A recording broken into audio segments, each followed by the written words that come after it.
Hello everybody, welcome back to this week's episode, and as you can see from the picture next to me, this week's episode will be revolving around Kai Havertz. How he's gone from being, the flop of the season to one of, the most informed strikers in Europe probably right now. Not just in the Premier League, I think, his numbers in a whole, which we will get onto a bit later on, has shown how good he is at the minute. This episode will be looking into Havertz and, how he isn't a player that Mikel Arteta bought and he's completely transformed him. He's a player that Mikel Arteta bought because Mikel Arteta knew what Kai Havertz had in him. We've seen that towards the business end of last season for Arsenal and the title race, even in the Champions League, through to the last day of the Premier League as well. Kai Havertz has been in unbelievable form with that business end of the season, and that form has carried on completely through to this season, and we'll talk about some of them numbers as well in the interview. So we're going to look at some of his numbers and why Kai Havertz is probably the most on-form striker right now in the Premier League and in Europe. So if we move on, we can see Kai Havertz's first season at Arsenal, first season at Chelsea, and by the numbers, 49 games to 45 games, 13 goals to 9 goals, 7 assists to 6 assists. The numbers aren't drastic. They are pretty much the same, especially given for Arsenal there's that extra 4 games in there. And you can see by the numbers, as I said, they're the same. So what was it that, broke off for Kai Havertz at Chelsea? And, with the slow start he did have for Arsenal, again, we'll get into that in this video. What was it, that just needed to click for Kai Havertz? And, he's been in the media a lot this week and didn't go with Germany to the international breaks. And I'm quite glad he didn't go. I would never thought I would sit here a year on say, I don't want Kai Havertz to go on international duty because if he gets injured, we're in a spot of bother. I didn't think a year ago I'd be saying that, and I'm sure a lot of you guys didn't think we'd be saying it either. But yeah, looking at something, Chelsea bought him from Leverkusen in 2020 and paid a good sum for him. As you can see, he was market value at 80 million when Chelsea got him, and when he came to Arsenal, he was valued in that 60 million euro region, which obviously we end up signing for 65. The numbers, they're quite similar. Chelsea bought Kai Havertz for the right reasons. He was in unstoppable form at Leverkusen. He was a really influential player, and I think when you've got a player like Kai Havertz from Germany playing in Germany, he understands the league. He gets it. It's a risk because will it work in the Premier League, or is it just against the German, like the different German oppositions, and there's like specific ways that the German teams play? Is it going to click? And I'm glad that Chelsea made the gamble because it's allowed for Arsenal to see what he's got in his pocket. So you can see by the numbers, Chelsea were probably very happy with the signing. I'm sure if for any reason Chelsea fans are listening, when you first signed Havertz, you'll probably buzz in, thought, yeah, fantastic signing. Obviously, you can see it broke off. And I think what the difference is as well for Chelsea, Chelsea did play him as that lone striker, and then, he wasn't doing much, was he, Havertz? I remember watching a few Chelsea games when he was there. Would probably say the season before Arsenal signed him, it dropped off. The goals weren't coming. It wasn't really clicking for him. He was playing a bit too deep at times. And again, that links in really nicely with the point of when Arsenal signed him for that left centre mid role, potentially a Granit Xhaka replacement. We now know that left centre mid position that Arsenal played with in that 23-24 season of Granit Xhaka, Thomas Partey and Odegaard, that left centre mid 8 position was made for Granit Xhaka. Realistically, that's who it was made for. And, it was always going to be a really hard job to sign someone who will replace Granit Xhaka in his leadership, in his ability. And I think it was always going to be difficult, but I think now it's been rectified, so it's not the end of the world. Havertz was bought Havertz probably wasn't the signing. He probably, when Arsenal fans looked and thought, you're signing Havertz as a left centre mid, I'm not sure. You're paying 65 million for a left centre mid. I'm not sure on this one. Hence why it probably did get deemed as a flop. And we can see as well by this stat, when Havertz has played up top for Arsenal, he's played and won 88% of them games. Whereas in the middle, if you look at all of last season's games, Villa away, I think Newcastle away, Villa at home, the ones that come straight to my head, them 3 games, Havertz was in the middle. I think Lons away, he was on the bench, but he came on, played in the middle. They're just the 3 games that stand out for me as losses. I think West Ham on Boxing Day, he probably was in the middle. I think I do remember because Jesus missed it about 16 chances. But you can see Arsenal, you always knew when that team sheet came out and you saw Kai in the middle, when it got to that, January, February time, you thought, nah, we ain't winning today. Kai's in the middle. It always became a rolling trend. And I think this is similar with Chelsea. Chelsea, in all fairness, they did playing up top. It just didn't really work out for him there. And I think, there wasn't, I think Chelsea as a club, obviously, they were a bit, in a bit of a difficult situation. They're a club that when you don't hit the limits, you're out the window. You don't really get given second chances, which is fair enough. That's how some clubs do like to run.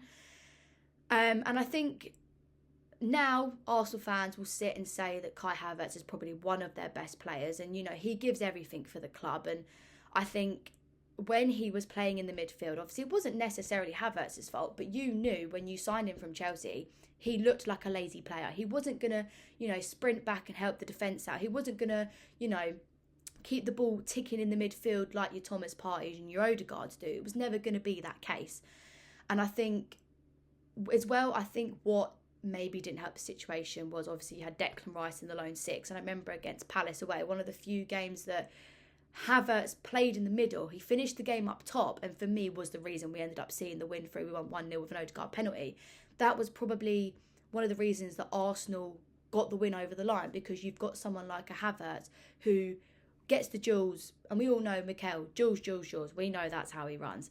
So you've got someone like Havertz who will win the duels at the top of the pitch, because, he's got the height and the ball just sticks to him. It really does. And I think that's a really key point, That, for me, probably was the reason the game sort of was won in the end by Arsenal. But I think it was tough when, for me, one of Declan Rice's best performances when he was a lone 6. But I think the reason that Arteta didn't like it was because Palace had more possession. And we all know what Mikel was like. He's a bit of a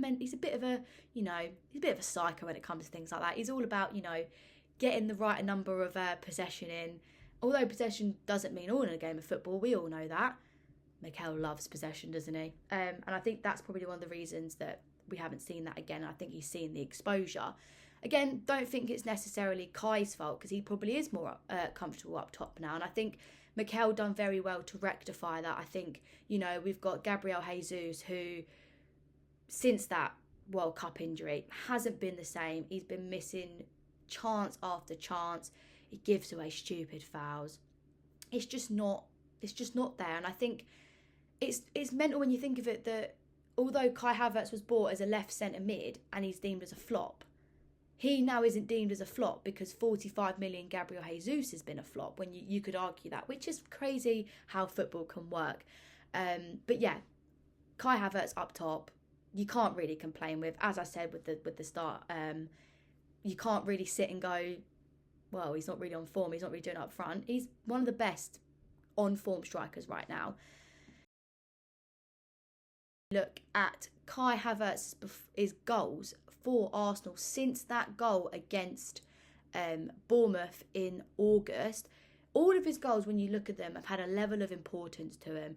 It's not just, scoring the 4th goal so Arsenal win 4-0, scoring, I don't know, the 3rd goal when Arsenal win. It's not that sort of level. You can argue all goals are important, of course you can, but you look at it, his first goal from open play in the Premier League was against Brentford away in the 89th minute, and it's weird actually. Again, I was at the game, fortunate enough to go to the game, and all of me and my mates who were there were like, why does it really, really feel like there's a Kai Havertz goal happening? I don't even think he started that game. Correct me if I'm wrong. I don't know if he started this game, but it just felt like he was going to come on and score, which is bizarre considering we've only seen him score a penalty. And, we're singing the song, Kai Havertz scores again. Well, he's only scored 1 goal, so technically he hasn't scored again. So everyone, I think, wanted that goal as well to sing the song, and it had that little bit more of a reasoning behind it. That goal was so important because, you know, suddenly Arsenal have dropped 2 points at Brentford away. You know, how important was that goal? You know, obviously we didn't win the league, we all know that, but we kept it to the last game. If we lost that game or we drew that game, probably doesn't make it as interesting. And I think you then also look at Luton away.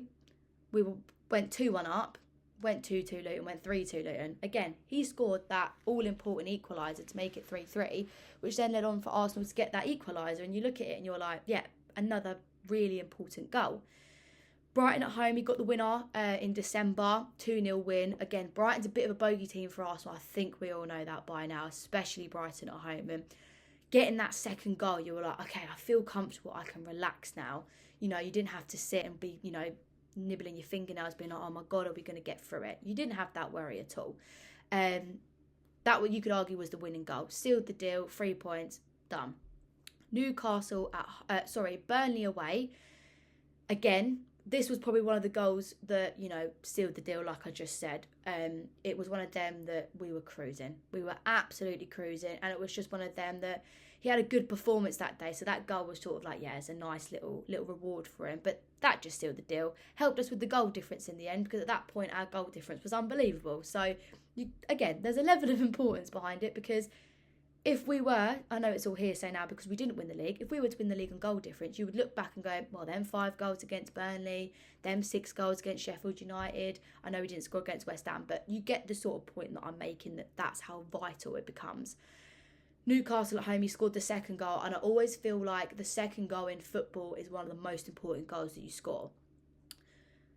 Okay, this season, scoring the second goal, we're 2-0 up against Leicester, went to 2-2. Obviously, we ended up winning the game, but sometimes 2-0 is the worst scoreline of football. But, you know, you sit there and you go, right, it's 2-0 now. And, you know, that was quite a tough game. I know Newcastle didn't have all of their players fit, but, you know, there was that sort of resentment from Arsenal fans about the decision at Newcastle away, if the ball was in play, whether it was a foul, whether he's offside, all of that stuff, and especially Kai Havertz, that game. I think we all know what that was. I think for me, when Arsenal fans fell in love with Kai Havertz, was he didn't really care. He didn't care what he did. Sometimes, you know, he's probably lucky on any other day, probably does get sent off. I'm glad that he didn't. But, you know, it just shows that bit of fire and that bit of passion that fans want. Like, I don't really care what many people say. Football is literally passion. The minute you see a player giving that energy and desire to win, they want it more than us supporters want it. You know you're in a good place with your football club, and you know you're in a good place with your players. So he obviously, for that second goal against Newcastle, there was something in his head, and you just knew, right, okay, cool. That's the goal. Sort of puts Arsenal on their way a little bit, which it does. 2-0 at half-time. We then go and score 2 other goals, I'm pretty sure, second half. Might have been 3-0 before half-time, but I'm pretty sure it was 2-0. Again, Sheffield United away. I mean, it was we made it very comfortable. Scoring that 4th goal, you're like, oh yeah, like nothing's going to happen. No matter if we make loads of mistakes, we're not going to make 4 mistakes. It becomes 4-4. You've got that little cushion now. Again, big vital role in the goal difference that Arsenal had, and kept the momentum rolling. It was, you know, he's a player on confidence. You always wanted him to score goals because he's a player on confidence and loves the support from fans and his manager and his players. Brentford at home scored the winner in the 85th minute. Arsenal did struggle that game. Obviously, Ramsdale was at fault for the Brentford goal, but, you know, he got Arsenal back to the top of the table, I'm pretty sure at that point, if not within a point. And it was just such an important goal. Like, I think we beat Liverpool the week before, and it's like to beat Liverpool but then drop points at Brentford. Again, Brentford, you could argue, a bit of a bogey team at home. I know what happened a couple of seasons ago where Tony was offside, the lines weren't drawn properly.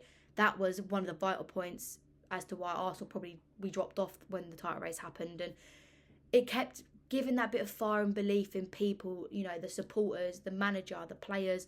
They all knew, oh, like we're pulling things out. You know, we're getting the wins over the line. Whether we were good or not, doesn't matter. As long as you got the 3 points in the business end of the season, you're not going to care. So yeah, one of the biggest goals he probably could have scored for Arsenal at that time. You probably look, and the thing is you look at the opposition, you go, oh, it's Brentford at home. It wasn't just Brentford at home, do you know what I mean? It was a bogey team. It was, you know, coming towards business end of the season. You want to stay up there. You know, you want to stay in and amongst all the, you know, the cities and the Liverpools at that point. You want to stay there. You want to keep on it. So again, probably one of his biggest goals for Arsenal. And then scored for Brighton away, one of the best performances I saw from Arsenal last season. Scored that second goal again. We were 1-0 up, I think. It might have been 0-0. I can't. God, it feels like so long ago, but it's not. But he scored that second goal that just sealed the deal. Like, I feel like when it's 2-0 in the second half, you have that bit more of a chance, to just, keep it going. You're not going to have half time, let your heads drop, and then suddenly you can see 2 goals. Yes, I'm talking about that Leicester game still. But yeah, you just had that cushion blanket there. You're like, oh, right, we're in control now. We should be fine. So we had nothing to really worry about there and then. And then, yeah, it sort of sealed the deal for Arsenal at that point, which is always a good thing. And then you've got Chelsea at home. Probably a lot of Arsenal fans' favourite performance from Kai Havertz. Obviously, didn't just score 1 goal against Chelsea. He scored 2 against his former club and also celebrated, which I'm glad he did, because I personally think, he wasn't treated the best by Chelsea's fans. And he loves the club that he's at. Do you know what I mean? Like, there's always going to be that bit of intention in Kai Havertz and players that do celebrate against former teams. I've seen it more than enough times with, like, Adebayor, for example, celebrating against us when we've played him. I've been there so many times. So I know how it feels. You're upset in the moment. Your ex-player celebrate against you. But I think in the same situation, you're looking at a player that had so much criticism on his move to Arsenal, the price that he was at. And we've seen, especially us Arsenal fans, the minute you put someone under scrutiny for their price tag, Nicolas Pepe is probably the example that comes to everybody's head. You've got that price tag on his head. He's playing with pressure. He's not going to perform to the full ability because that pressure is looming. And I think we're quite lucky that, we've signed someone like Declan Rice for 105 million. And it's not really about an eyelid for him because he is a good player. Maybe when he played West Ham at the Emirates, it was a bit in his head a little bit.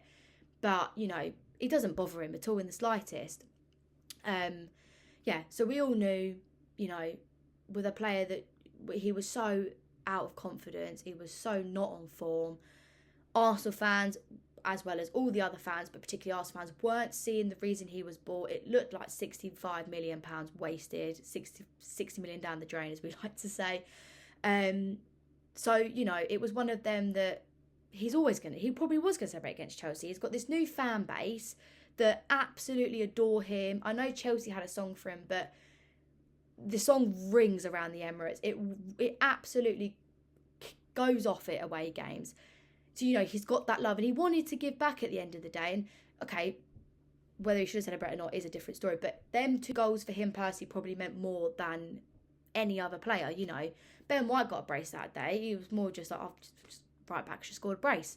But for Havertz, it just meant that little bit more. And again, you're playing him up top. All of these goals, he's been playing up top, which just shows you, with the statistic that I showed you guys before with the 88% win rate as a striker versus the 56 in the middle, this is proof in the pudding with stats, with goals. He gets all his goals from up front. And yeah, got the 2 against Chelsea, which everyone was delighted with. I think that's what everybody was craving, wasn't it? They were like, I just want a Kai Havertz goal today, let alone 2. So thank you, Kai Havertz, for your 2 goals. And then, scored the 3rd goal, which you could argue was the winning goal against Tottenham away in April. Again, that was a game you couldn't drop points. It's the same with Chelsea. You couldn't drop points. If you wanted to really, go head-to-head with City, you can't be dropping points. And I know that Tottenham away is a hard place to go, and you never know what you're going to get with Tottenham. And I know Tottenham fans will say the same. You don't know what you're going to get. And obviously, we steamrolled them first half, 3-0 up, can't really complain.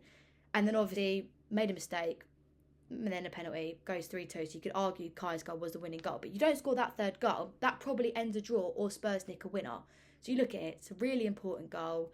And I just loved, he obviously didn't really like Spurs because he had his time at Chelsea and there's a rivalry there. But you just knew he loved scoring against them, and you knew he felt it, he got it, he understood it.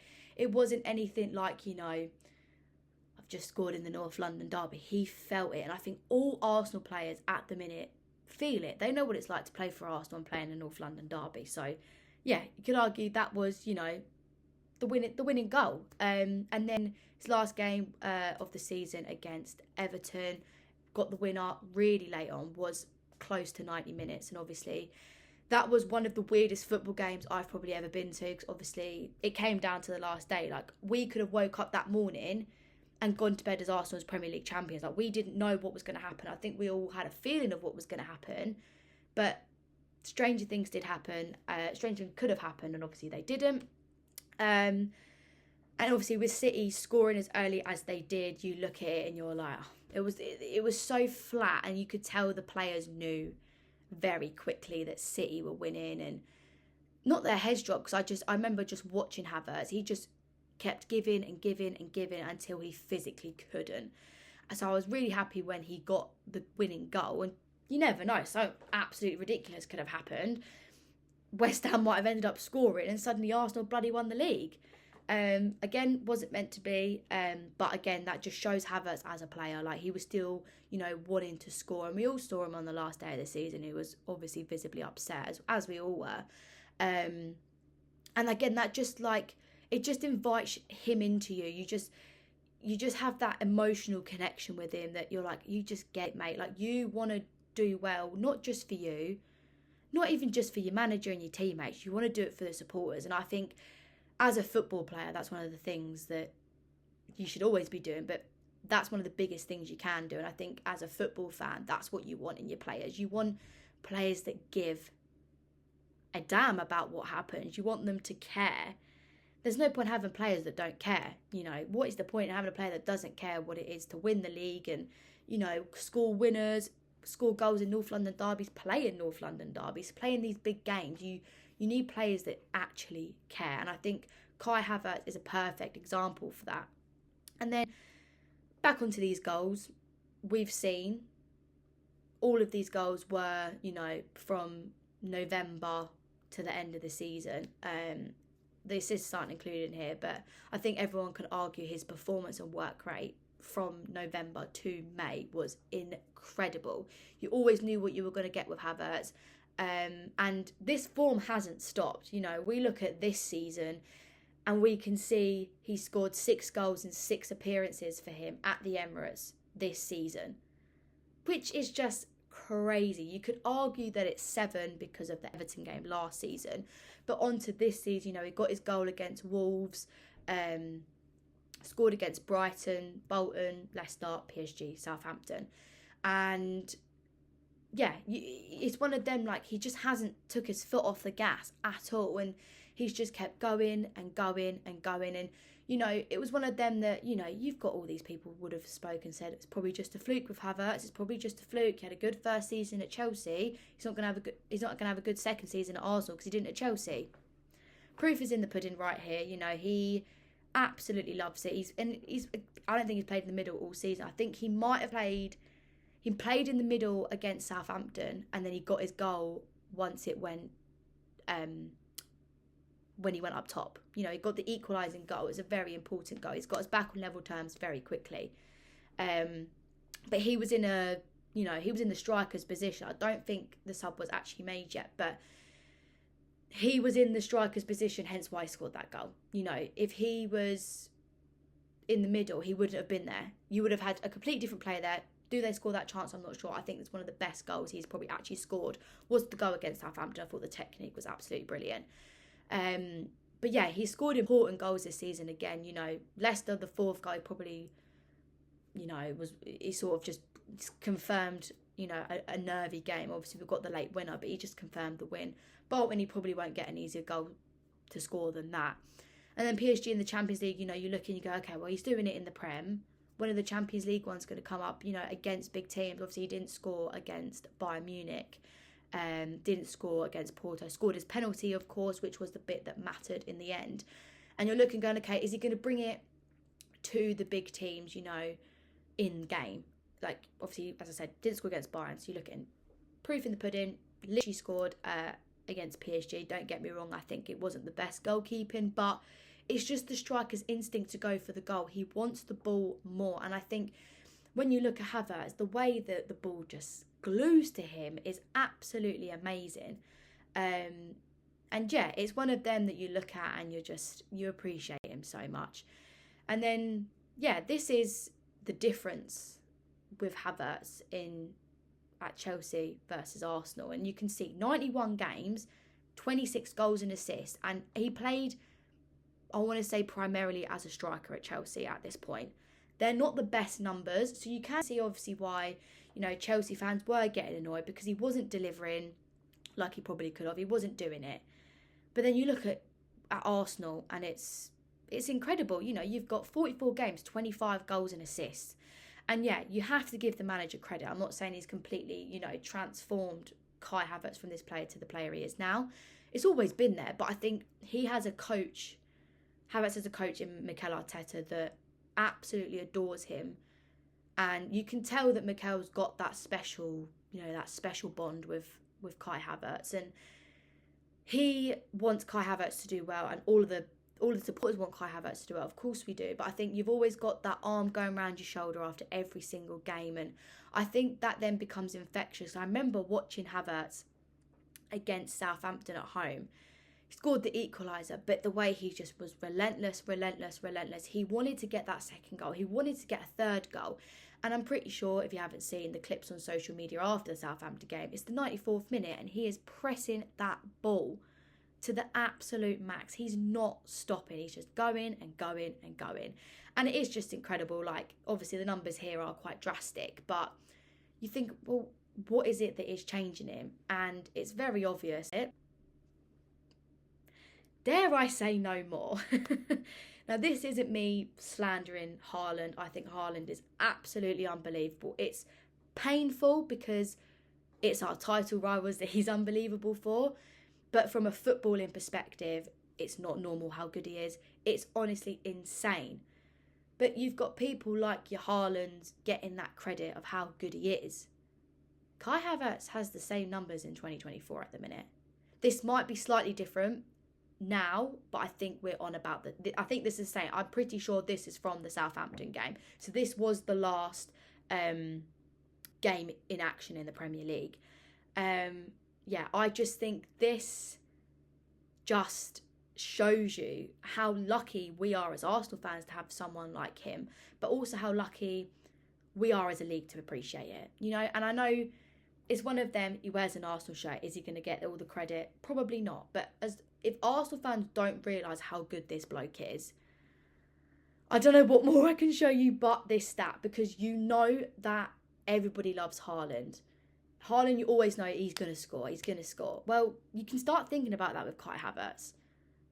He's going to get some goal involvement. You know it's going to happen in a game, and I think that stat is just, it's unbelievable. And, business end of the season, the minute it hits New Year, you start getting in that, okay, like, this is where we're going to really see who the title challengers are. You always have your predictions at the start of the season. Arsenal, City, Liverpool. We had it with Liverpool last season. Liverpool dropped off about February, March time, potentially April. They dropped off.